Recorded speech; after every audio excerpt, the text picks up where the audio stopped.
everybody. Welcome to episode 44 of Coffee and Crafting. I'm so happy to have you here, and it feels so good to be back. I apologize for my 2-week hiatus, but today I'm really excited because we're going to make a really simple, fun, and pretty craft that's perfect for this time of the year because you can take it into Thanksgiving.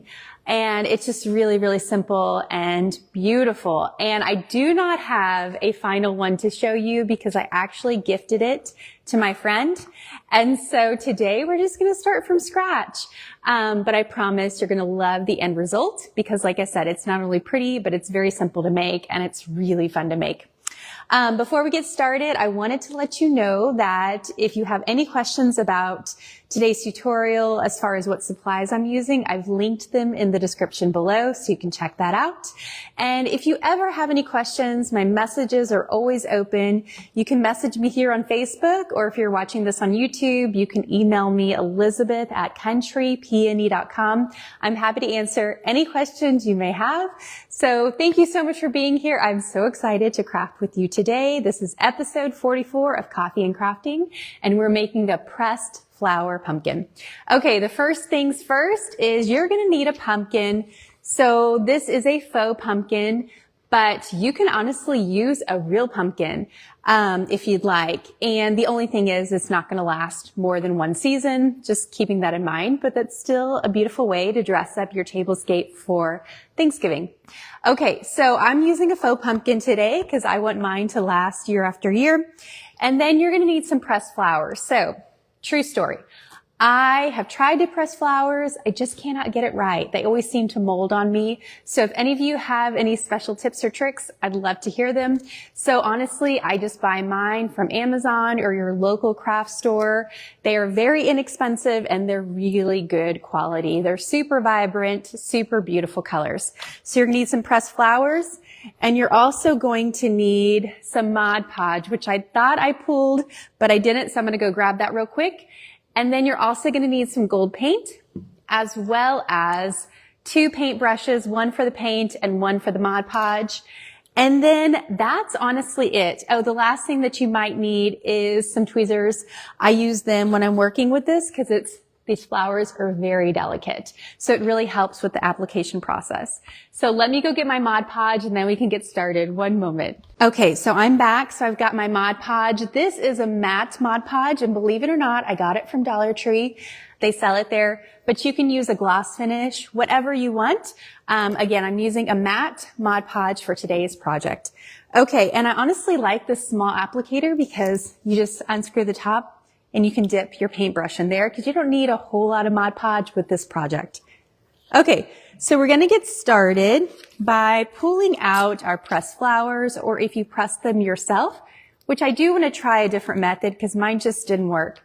Then just kind of assessing which ones you want to use for this project. And honestly, if you want to stick to just one color, if you want, really, there's so many different ways that you could do this. The way that I like to work when I'm creating is it's very sporadic. There's not a whole lot of it's not super symmetrical. It's not exact. So when I create these projects, I kind of like to go in a diamond pattern, but it's really up to you. So I've got these beautiful purple flowers that I'm going to use today. And I'm just going to set them aside. I'm going to take them out of this packaging just so they're easier to access before we get started. And again, you can use your own pressed flowers, which that would be really beautiful if you use some flowers from the spring or even from last fall to make this project. That would be really memorable and sweet. I wish I had my own pressed flowers. I just can't seem to get it right. Okay, so most of these are really good. I actually bought these flowers about a year ago for a project, and they've held up really well. Some of them are fading a little bit, but you can see these purples are super vibrant. And honestly, that might be the look that you're after. So some of these are a little bit more, I guess, bleached looking, and that could be a really beautiful pumpkin as well. Okay, so we're going to start by finding, this is a small paintbrush tip. For this project, it's just a very delicate project, so just be very careful. So what I like to do is I like to see where I'm going to place my first flower, and then I'm going to apply just a very thin amount of Mod Podge onto my pumpkin. And I like to keep a paper plate or paper towel nearby to place my paintbrush on when I am doing this. Okay. And then this is where the tweezers come in handy. You're going to find the flower that you like. And then you're just going to attach it onto there. You're just going to lay it onto there very gently like so. And then you can even use the tweezers to kind of press it in. And so for here, I'm going to come around to the camera to show y'all just how delicate this process is. But from here, I don't want to rip any of this flower. And so what I'm going to do is I'm just going to carefully, very carefully, paint on top of it with the Mod Podge. So I like to start from the center. And some of these flowers, like this one, it has 2 layers, which is beautiful, but it makes for the application. It likes to pop off. And so again, I'm just very careful with it, taking my time, working from the middle out.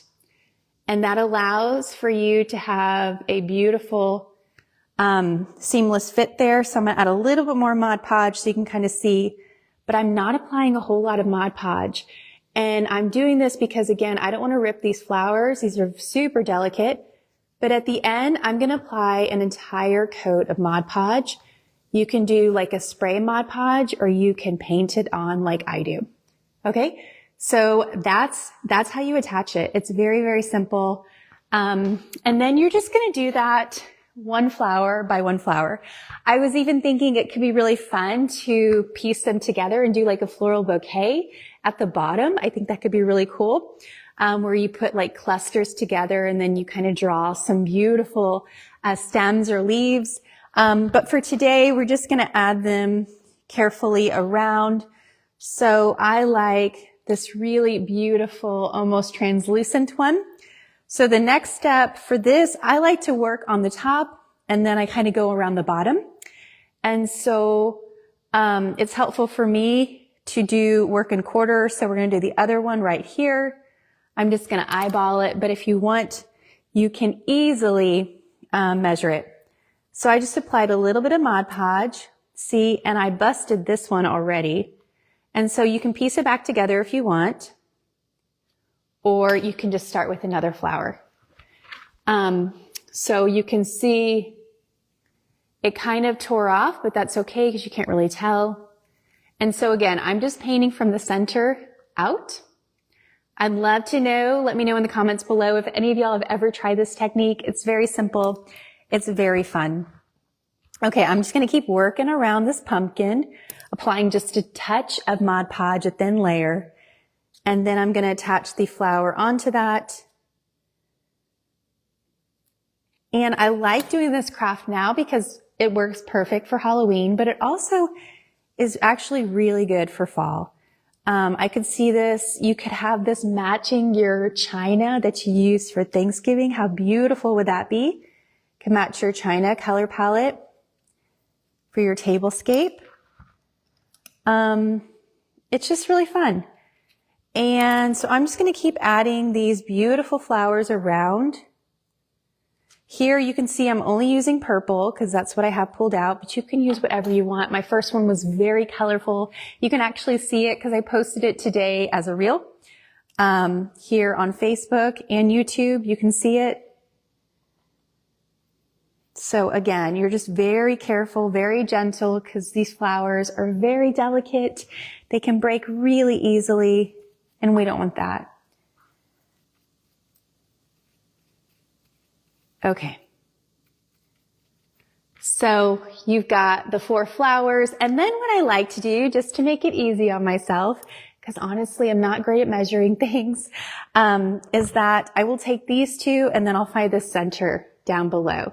So I'm creating like a triangle or almost a diamond pattern as you continue to go down the pumpkin. So we're going to add another one. And then the other thing that I like to do is I like to kind of keep the patterns of the flower shapes themselves, unless you're doing one flower throughout. I like to just change up where I place these. So for instance, this first one, I'm going to then do the next one down here. Okay? just because I don't want there to be them too closely together, because it keeps your eye moving if you've got interest. Very simple. I mean, look, that's so easy and it's so beautiful. Okay, so we're just going to keep going. Okay. And then I'm going to add another petal. I'm just showing y'all how simple and beautiful this is to make. And again, I'm just working around now. I'm just doing in between the two. I'm pulling it down to the center, if that makes sense. And all I'm doing is I am making sure that I'm very careful with placing these flowers. You don't have to use the tweezers, but sometimes it's easier for application. Sometimes it also tears. So let me show you this example. I just tore this flower right here. I tore it right here, but I don't know if you can tell. It's still really beautiful. I'm not going to worry about that. If I tore off the whole petal, then I would probably replace it. But for this one, I still think I see its beauty in its broken parts. So I'm going to keep it because it's still really beautiful. Okay, and so I am applying a thin layer, but you can see it's a full layer over that flower petal. Now, with Mod Podge, it will dry clear, so don't worry about that. But I do want to make sure that you know to press firmly onto there, gently but firmly, to make sure that that flower is all attached to the pumpkin. We don't want any pieces of it coming up. And that's really just so that over time it doesn't come up. Okay, so as I mentioned before, the placement of this could be really fun.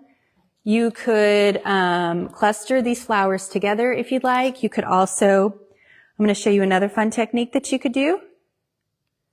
Or you can sporadically place them like I did on today's reel. So if you want, it could be really fun to just now add a whole bunch of petals at the top, make it really top heavy, and then kind of carefully bring it down with the petals. It's totally up to you. But this is where we're going with it. It is so beautiful and it's so simple. Okay, so now you have an idea of how you want to make the flowers and where you want to place them. So after these dry, what you're going to do is you're going to either get your Mod Podge spray, or you're going to take the Mod Podge and apply a thin layer over the entire pumpkin. And what that will do is it will give it another even coat. And that way your entire pumpkin looks the same. It has the same finish, whether you go with a gloss or a matte, whether you go with a gloss or a matte like I did. It's got the same finish throughout. You don't have globs of Mod Podge here and there. And then it will also just secure it better over the years. So if you do it like that, then you should be able to enjoy this next year and the year after that and the year after that. Okay, so you can add a whole bunch more flowers that you want. You can do them in these beautiful fall-like colors. It's very simplistic. You could even paint your pumpkin first. I personally like the white as a backdrop because I think it adds, it makes the flowers really pop off of it. But if you did something like this, you could do a beautiful brown or something like that. And then even these are more muted colors too. So it's really up to you and whatever look you're after. Okay, so the final touch is I always like to add a beautiful little touch. If you're doing a faux pumpkin, Plaid Crafts, they have they're the same company that makes the Mod Podge. They also make this beautiful treasure gold is what they call it. So it's just a really beautiful, rich, lush, gold paint. And so I just go in and I hand paint on the gold onto the stem. And this just gives it some extra dimension and extra charm. And you could easily painter's tape this off so that you don't paint it onto the pumpkin. But I'm just going to eyeball it. And honestly, if I get a little paint on the pumpkin, I kind of just wipe it off with my finger. No worries. So this particular paint color from the Treasure Gold collection, this is the Mayan Gold. It kind of has a brass look. And then you can keep it like this, or you can add another coat like I did in today's reel. but I think it just really levels up this pumpkin and adds a whole nother layer. You could, add jewels to it. You could just have a whole bunch of fun with this top pumpkin stem. Okay, so it just kind of jazzes it up a bit. As I mentioned, it kind of elevates the look of it. But that is essentially it. So once this was dry, I'm going to then do another layer of Mod Podge. And then once that's dry, you can set it out and display for your Thanksgiving table or your mantle, whatever you want. So I hope this inspires you to have a little bit of fun with your fall decorating, especially with pumpkins and pressed flowers this season. If you have any questions, please let me know. But I wanted to thank you for joining me for today's episode of Coffee and Crafting. I will see you next Monday here at noon Central Standard Time for another really fun tutorial. Thank you so much, guys, and I hope you have a beautiful rest of your day.